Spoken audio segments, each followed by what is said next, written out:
Beliau adalah Mas Indra Maranatha Sigiro dan beliau saat ini berdomisili di Bekasi dan sudah menempuh studi jurusan pertanian UNS beberapa puluh tahun silam begitu, dan saat ini dipercayakan untuk bekerja sebagai sales manager di PT Sanofi Indonesia. Itu adalah salah satu perusahaan di bidang kesehatan yang ada di Indonesia. Nah, sore hari ini Mas Indra akan membahas tentang upgrade my career. Makanya di sini tuh nggak cuma yang fresh graduate aja, tapi juga bisa buat teman-teman yang mungkin sekarang sudah berkarir, tapi mungkin masih mempertimbangkan lagi nih ke depan seperti apa. Nah, kepada Mas Indra, langsung saja aku persilahkan.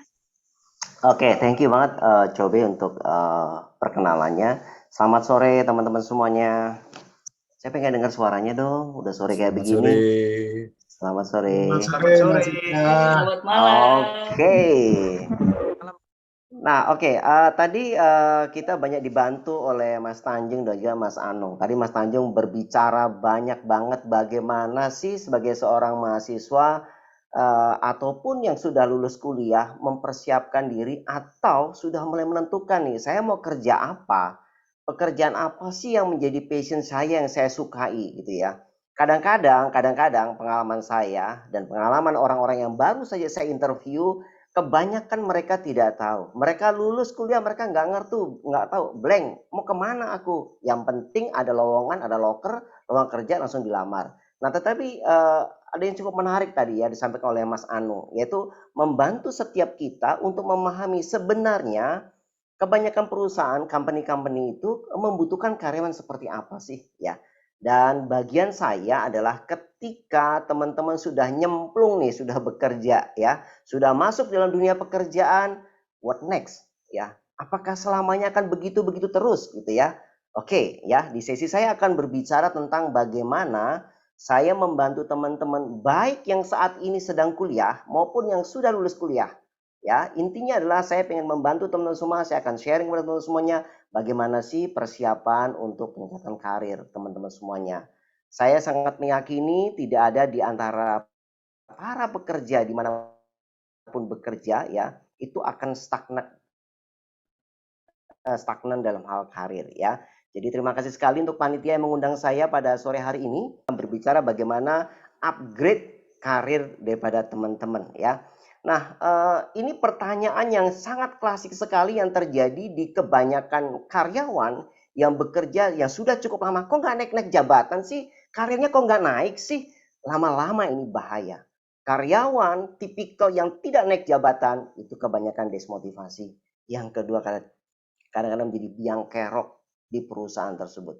Sebenarnya dua sisi sangat-sangat dirugikan, baik karyawan sendiri maupun company.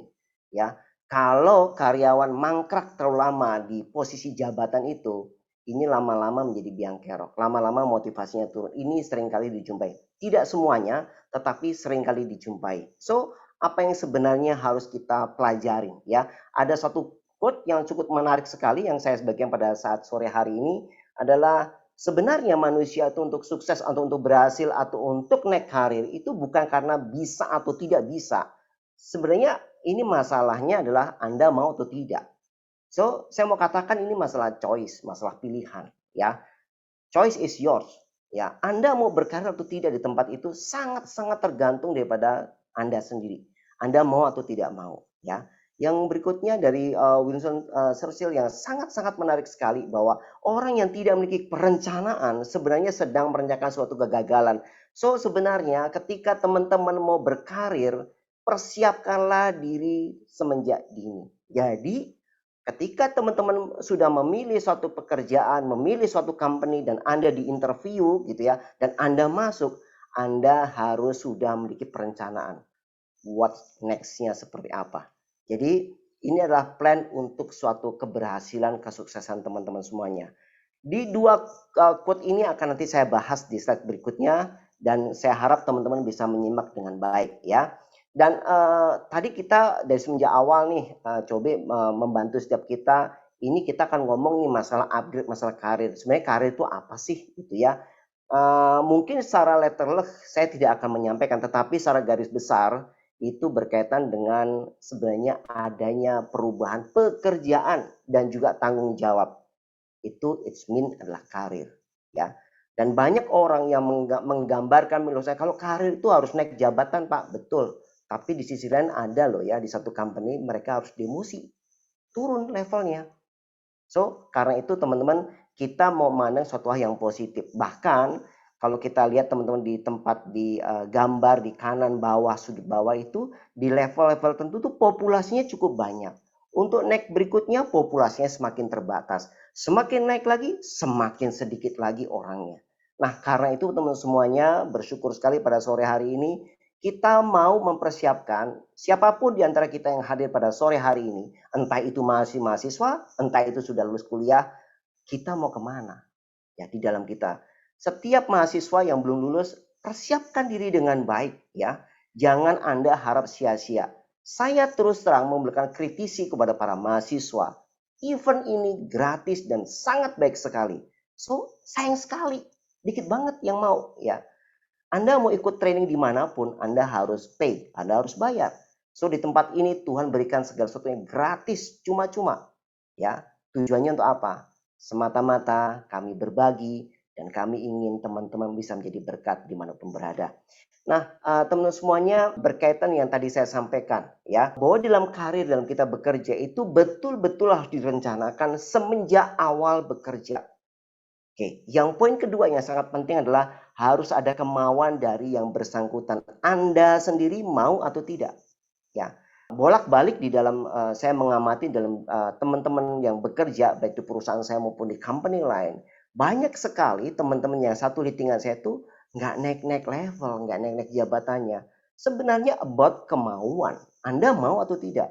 Kalau masalah kemampuan, masalah kompetensi itu bisa diajar, bisa dilatih. Tetapi namanya kemauan, masalah willingness, Anda itu susah diajarkan. Ya, karena itu teman-teman semuanya, yuk pahami baik-baik. Semenjak Anda nanti masuk dalam dunia pekerjaan atau saat ini sudah bekerja, cek sekali lagi, betul nggak saya memiliki suatu kemauan di dalam saya berkarir? Ya, kalau kita memiliki suatu kemauan, maka seseorang itu mampu untuk berkarir. Catat baik-baik. Ya, kalau Anda mau berkarir, maka Anda mampu berkarir di perusahaan itu. Nah, saya akan memberikan beberapa tips dalam berkarir ya. Anda silakan googling dari manapun, tetapi ini adalah ramuan yang saya buat sendiri ya. Ini nggak ada patternnya di tempat Google. Anda cari nggak ketemu ya. Oke, teman-teman tipsnya seperti apa untuk berkarir ya. Yang pertama perlu persiapan semenjak Anda join di company ya. Hal apa sih yang perlu saya persiapkan? Pahami baik-baik perusahaan Anda bekerja ya. Apakah itu multinational company, perusahaan internasional, apakah family company, ya itu akan berbeda banget nanti ketika orang itu akan berkarir, ya termasuk mungkin national company, apakah itu BUMN, ya ataukah Anda menjadi pegawai negeri, akan sangat berbeda banget ketika orang itu akan berkarir. Terus berikutnya adalah apa? Setelah tahu strukturnya seperti apa, Anda juga harus tahu bagaimana promosi atau rotation daripada setiap pekerjaan yang ada. Kadang-kadang ya itu ada main waktu. Sekian waktu ini harus sudah ganti dan seperti itu ya. Dan sekali lagi teman-teman Anda sebagai seorang personal harus tahu time management. Dalam jangka waktu berapa lamakah saya harus stay di pekerjaan ini? Saya harus meningkat ke level berikutnya itu butuh waktu berapa lama? Itu Anda harus punya time manajemennya seperti apa. Yang tidak kalah penting berikutnya adalah dilarang ada konflik personal dalam Anda bekerja. Ini yang paling dibenci oleh para leader. Ya, kalau anak buahnya pada berantem. Ya, Anda jangan pernah namanya cacat nama. Jangan pernah rusak nama Anda dimanapun Anda bekerja. So, no konflik personal. Yang kedua, yang ketiga adalah sekali lagi ya di dalam pekerjaan dimanapun kadang-kadang ada geng, ada grup, ya ada inklusif di sana ya. Saran saya, tips saya, Anda jangan masuk grup-grupan. Cilaka kalau saya bilang gitu. Kenapa? Ya kalau grup A yang naik akan naik terus gerbong grup A. Anda di grup B. Ya, Anda akan kesulitan ya. Jangan pernah membuat grup ya. Saya 27 tahun bekerja di perusahaan ini saya tidak pernah saya gengnya Bapak A, grupnya Bapak A, gengnya Ibu B. Enggak, saya nggak mau. Kepada siapapun leader saya, kepada siapapun rekan kerja saya harus semuanya baik. Ya, kenapa?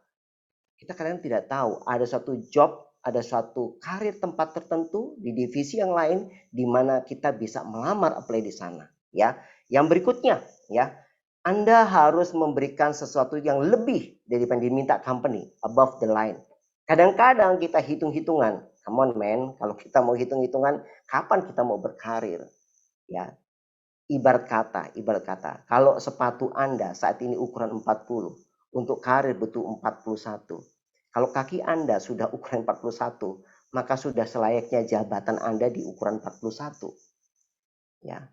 Kalau kemampuan Anda harus masih di angka 40 dan Anda dikasih ukuran sepatu 42, jabatan 42, Anda akan coplok, Anda akan susah untuk berjalannya.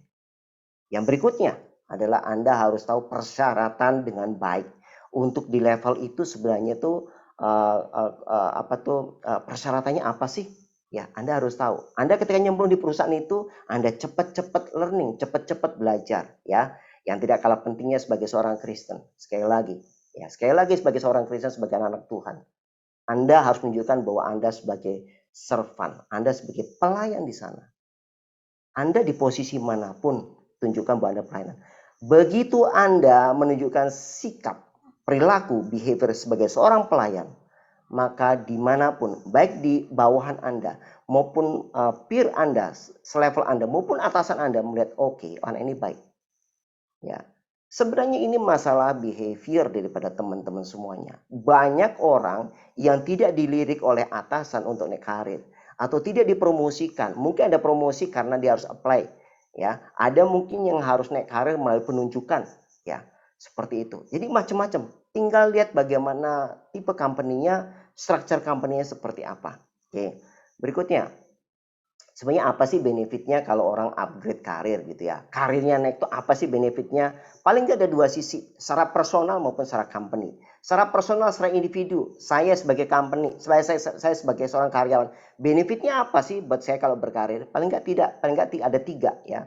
Kalau saya berkarir, karir saya naik, paling nggak motivasi bekerja saya naik.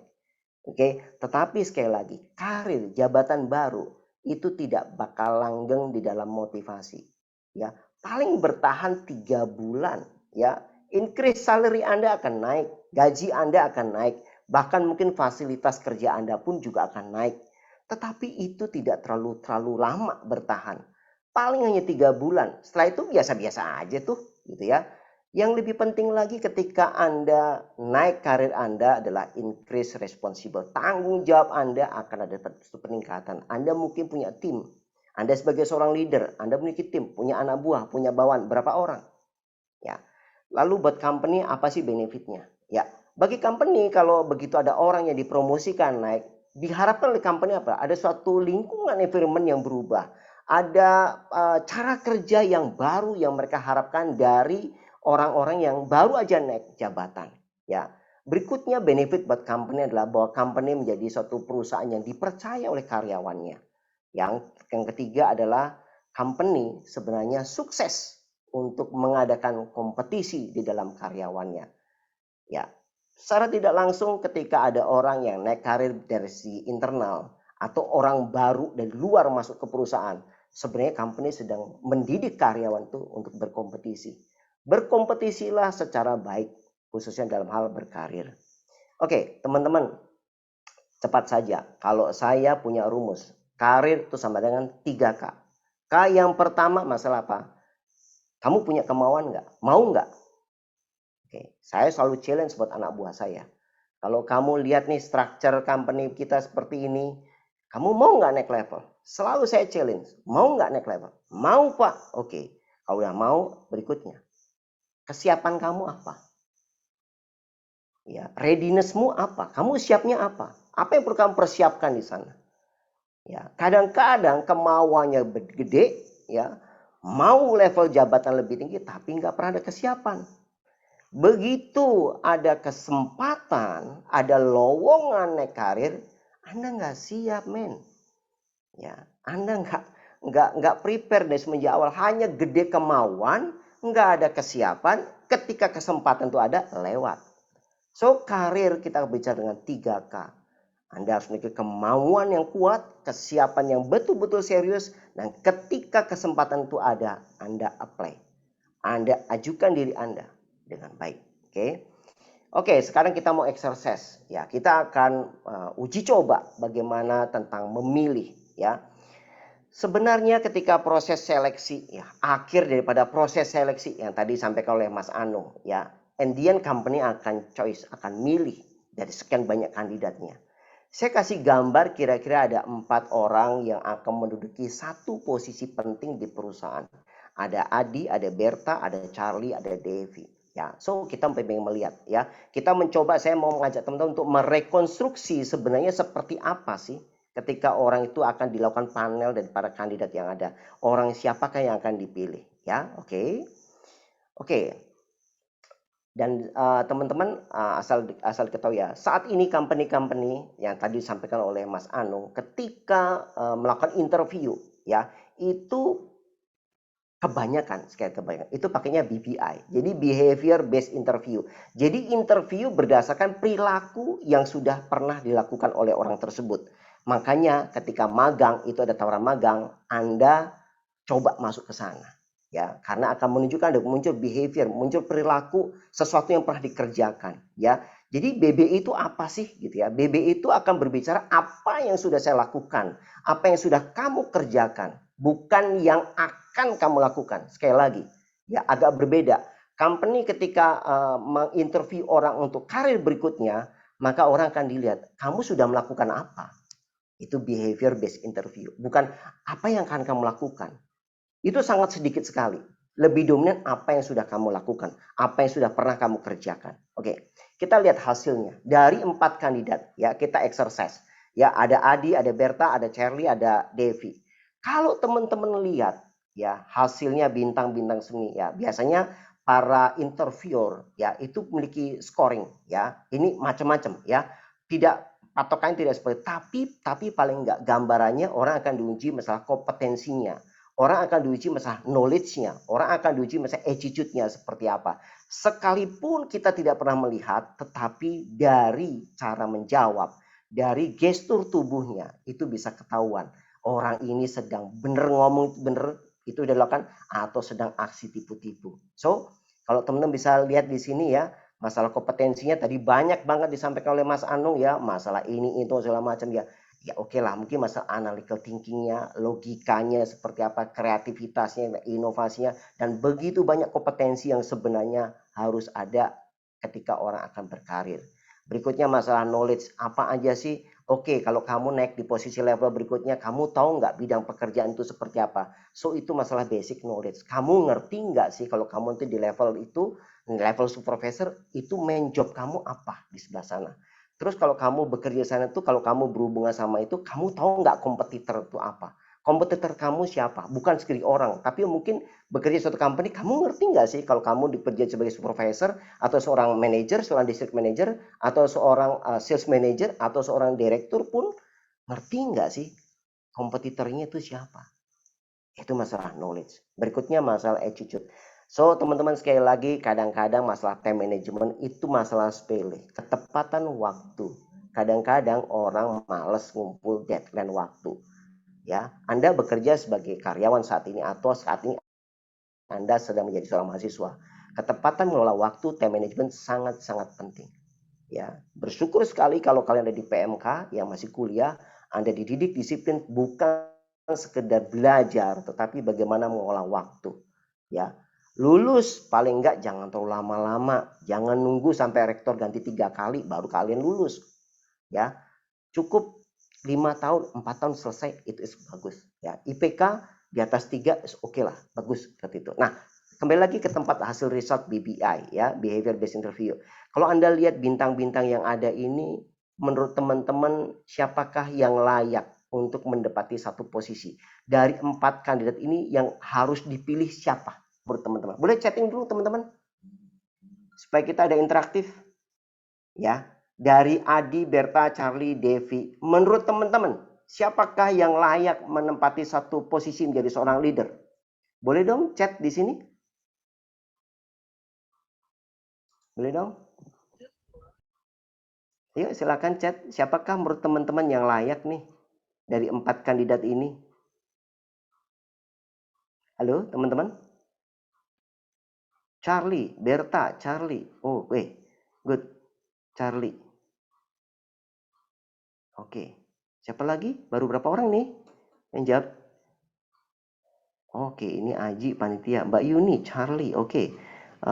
Cobe Berta, Marfat Ari, Charlie. Oh, MC kita Immanuel dan Charlie. Daniel Sugiantoro. Oke.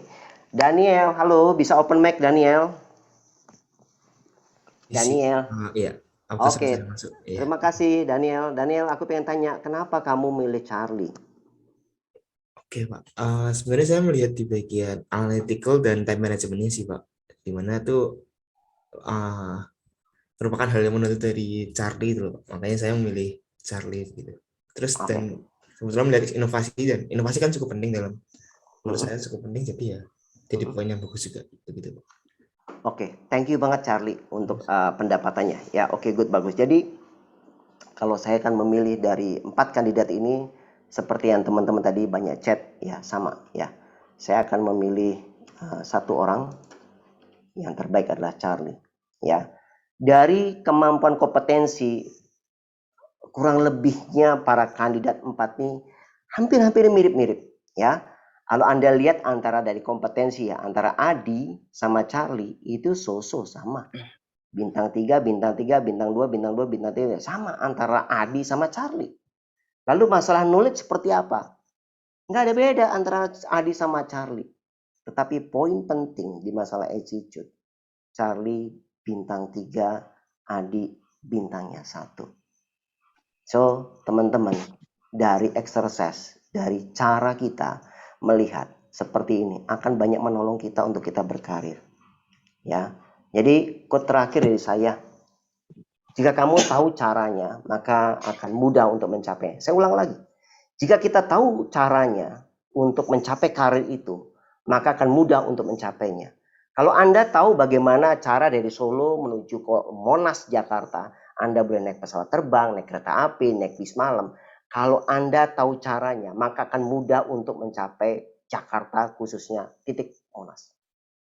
Saya ulangi sekali lagi. Seringkali banyak orang yang tidak tahu bagaimana, karena dia nggak tahu bagaimana caranya. Ya, karena kenapa? Kadang-kadang mereka tidak pernah mempersiapkan diri dari semenjak awal bekerja.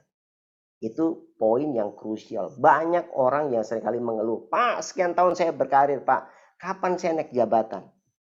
Ya, seringkali itu menjadi pertanyaan. Ya, saya berharap kerja sudah cukup lama kok nggak naik-naik. Ini saya berharap tidak terjadi di teman-teman semuanya. Tidak terjadi pada adik-adik saya yang sedang kuliah, yang nanti akan bekerja. So, ini yang saya harapkan. Ya, teman-teman paham dengan persis bagaimana karir itu ada di perusahaan, karir itu dipersiapkan di company. Yes, saya berharap ini akan muncul. Di kemudian hari, saya ingin mendengar selamat atas posisi baru Anda. Ya, semoga Anda menjadi pemimpin baru yang membawa kemajuan bagi perusahaan dan juga bagi karyawan yang ada di bawah Anda semuanya. Oke, ini bagian firman Tuhan terakhir yang mau share buat teman-teman semuanya dari 1 Korintus 10 ayat 31. Ini ayat yang harus kita renungkan setiap hari, yang harus kita ingat. Entah itu Anda mahasiswa, entah itu Anda sebagai karyawan, entah Anda ibu rumah tangga, atau apapun kondisi kita. Jika engkau makan, atau jika engkau minum, atau jika engkau melakukan sesuatu yang lainnya, lakukanlah semuanya itu untuk memuliakan Allah. Dimanapun posisi pekerjaan Anda, di level jabatan mungkin dia paling bawah, kerjakanlah semuanya untuk memuliakan nama Tuhan. So, akhir kata teman-teman semuanya, saya mengakhiri laptop saya. Saya sampaikan terima kasih buat teman-teman semuanya. Dan jika ada pertanyaan, mari kita diskusi. Kembali ke Cobe.